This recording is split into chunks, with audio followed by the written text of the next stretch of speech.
इस वक्त फारूक अब्दुल्ला साहब हमारे साथ नेशनल कॉन्फ्रेंस के नेता जुड़ रहे हैं। फारूक जी, 100 साल का एक जीवन, हीराबा प्रधानमंत्री के लिए प्रेरणा भी, और हमेशा उनका पीएम जिक्र करते थे, हर खुशी में शामिल होने उनके पास जाते थे। आज वो अपने अंतिम सफर पर निकल पड़ी हैं, क्या कहेंगे आप? माँ का गुजरना कोई छोटी बात नहीं है। आज हीरा बहन मोदी की का देहांत बहुत बड़ा सदमा है हम सबके लिए। माँ का गुजरना जो है वो बहुत बड़ी चीज है। माँ का प्यार जो है वो किसी से मिल नहीं सकता, आप खरीद नहीं सकते। आप सब कुछ दुनिया में खरीद सकते हैं, माँ का प्यार नहीं खरीद सकते। और आज जो एक दुखद की घड़ी है, मैं समझता हूँ प्रधानमंत्री जी को भी उसका जबरदस्त दुख होगा, क्योंकि बहुत प्यार था इनकी माँ को उनके साथ, और इनको भी माँ के साथ बहुत प्यार था। और आज हम सब यही दुआ करते हैं कि परवरदिगार इनको हिम्मत दे ये सदमा बर्दाश्त करने का, और अल्लाह ताला इनकी माँ को भी स्वर्ग में जगह दे। तो मैं समझता हूँ कि माँ का प्यार, और हमारे प्रॉफिट मोहम्मद ने भी जब उनसे सहाबा साहब ने पूछा माँ और बाप के किसका ज्यादा प्यार है, तो उनने कहा 3 दफा माँ माँ माँ। माँ का रुतबा सबसे बड़ा है। माँ खुद नहीं खाएगी, बच्चे को खिलाएगी। माँ अपने छाती से लगा रखती है हर वक्त, बेटा कितना भी नटखट वाला क्यों ना हो। बिल्कुल, माँ कभी प्यार छोड़ती नहीं है जी। और आज इस माँ का जाना कम नहीं है, बहुत बड़ी बात है। बहुत धन्यवाद आपका फारूक अब्दुल्ला साहब जी, हमारे साथ जुड़ने के लिए सर, और अपनी तमाम बातें कहने के लिए। ये तस्वीरें हम दिखा रहे हैं इस वक्त, हीराबा का अंतिम संस्कार किया जा रहा है। अब अनंत सफर पर वो निकल गई थी। एक ही फ्रेम में जब आप आज इस तरह से माँ और बेटे को देखते हैं तो मन एक लम्हे को विचलित जरूर होता है, लेकिन इस मां ने जो ताकत अपने बच्चों में डाली, आप कल्पना कीजिए, गुजरात के कुछ ही वरिष्ठ पत्रकार हैं जिन्हें यह अवसर मिला कि वो हीराबेन का इंटरव्यू कर सकें। 2002, 2012, 2014 में 3 बार भार्गव पारिक ने इंटरव्यू किया था हीराबेन का। और 2002 में जब विधानसभा चुनाव प्रधानमंत्री नरेंद्र मोदी लड़ रहे थे, उस वक्त हीराबेन ने कहा था कि यह लड़का एक दिन देश का प्रधानमंत्री बनेगा। वो बात सच हुई 2014 में। मां ने नरेंद्र मोदी में प्रधानमंत्री बनने की क्षमता उस वक्त देखी थी। बहुत मुश्किल होता है शायद इस तरह की बात को कहना, और उसके बाद उसका सच हो जाना कितनी बड़ी बात है, आप समझ सकते हैं। ये हम आपको तस्वीरें दिखा रहे हैं इस वक्त। अंतिम संस्कार किया जा रहा है, जिसके बाद उन्हें मुखाग्नि दी जाएगी। परिवार के लोग मौजूद हैं गोपी।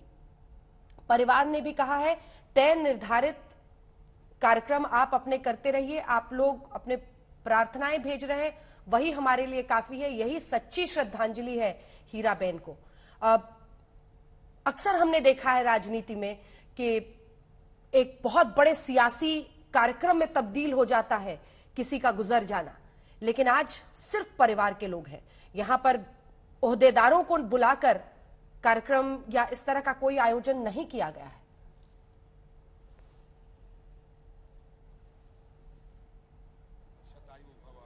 गोपी, तो ये सब कुछ ठीक है, उन्होंने अपने जीवन में सब कुछ देख लिया, गरीबी भी देखा। बिल्कुल अंजना, देखिए ये कोई अक्सर ये हमने देखा है कि राजनीति में एक बड़ा राजनीतिक कार्यक्रम हो जाता है, लेकिन यहाँ पे जितने भी बीजेपी कार्यकर्ता है या जितने भी बीजेपी नेता है, उन सबको ये कहा गया है कि आप परिवार की ओर से ही ये कहा गया है कि वो घर पे रहें, इनके लिए प्रार्थना करें और इनकी आत्मा की शांति के लिए ये प्रार्थना की जाए।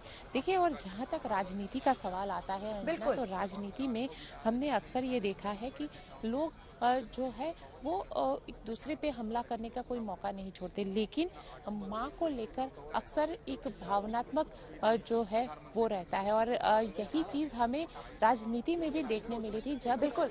और गोपी सियासी अखाड़े में तो माँ को भी लाया गया। इस बात से इनकार नहीं किया जा सकता है कि दुर्भाग्य ही है कि भारत की राजनीति में आज भी माओं को सियासी अखाड़े में लाया जाता है, लेकिन वो सब अब पुरानी बातें हो गई हैं। उदय मोहरकर जी हमारे साथ हैं। उदय जी, इस मां की नजर को और उनकी नजर से नरेंद्र मोदी को अगर देखें, भार्गव पारिक ने उनके 3 इंटरव्यूज किए थे, 2, 12 और 14 में। 2002 में जब विधानसभा चुनाव लड़ रहे थे तो उनके मुंह से निकला था कि ये लड़का एक दिन प्रधानमंत्री बनेगा। नरेंद्र मोदी को अपनी नजर से एक मां देख रही थी, लेकिन बेटे के साथ साथ उसकी काबिलियत को भी समझ रही थी। ये पारखी नजर थी उनकी।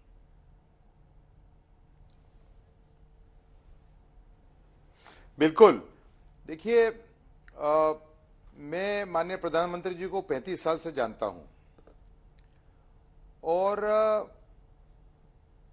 मुख्यमंत्री बनने के बाद भी वो हर साल अपने जन्म दिवस पे अपनी मां का आशीर्वाद लेने जाते थे। तो अच्छा, प्रचारक बनने के बाद भी वो अपनी मां से मिलने जाते थे, तो उनकी मां का एक गहरा रिश्ता था। लेकिन जो मैं इस परिस्थिति को देखता हूं, मैं मानता हूं कि एक बहुत असाधारण व्यक्ति थी हीराबा, और वैसी मिसाल मिलना मेरे ख्याल से दुनिया में दिखती नहीं। ऐसी मिसाल हम कई नेताओं को देखते हैं दुनिया के अंदर, लेकिन जो सिंप्लिसिटी, जो संस्कार का सिंचन उन्होंने किया था अपने बच्चों में, वो मेरे ख्याल से अपने आप में एक उदाहरण रूप है, इवन विश्व लेवल पे। क्योंकि आप देखें कि पंकज भाई जिनके साथ वो रहती थी, प्रधानमंत्री के समय छोटे भाई, वो जब गांधीनगर में जब वो अधिकारी थे सूचना विभाग में गुजरात सरकार के, उस टाइम पे मैं कभी कभी उनके यहाँ मिलने चले जाता था, क्योंकि मेरे एक मौसी वहां रहती थी उनके बगल में। तो जो मैं देखता था उनकी जो सिंप्लिसिटी थी, आप देखिए कि पंकज भाई खुद भी उन्होंने अपनी पहली गाड़ी बताते हैं भी 7 या 8 साल पहले ली, और उनका घर भी अभी हुआ, जब उनका बच्चा सक्षम हुआ उसके बाद में वो घर बना पाए। तो इस टाइप के संस्कार देना बहुत बड़ी बात है। देखिए, हमें ऐसे उदाहरण मिलते हैं लेकिन बहुत कम मिलते हैं। और विश्व लेवल पे आप देखें, अगर नेताओं को देखें विश्व लेवल पे, तो मैं नहीं मानता कि ऐसा उदाहरण कहीं होगा। हमने कई नेताओं को देखा, उनके परिवारों को देखा, लेकिन इस टाइप की सादगी, इस टाइप के संस्कार हमें बहुत कम देखने मिलते हैं। बात करें तो उनकी फैमिली की, तो देखिए बहुत ही खराब परिस्थिति में जीवन जिया उन्होंने।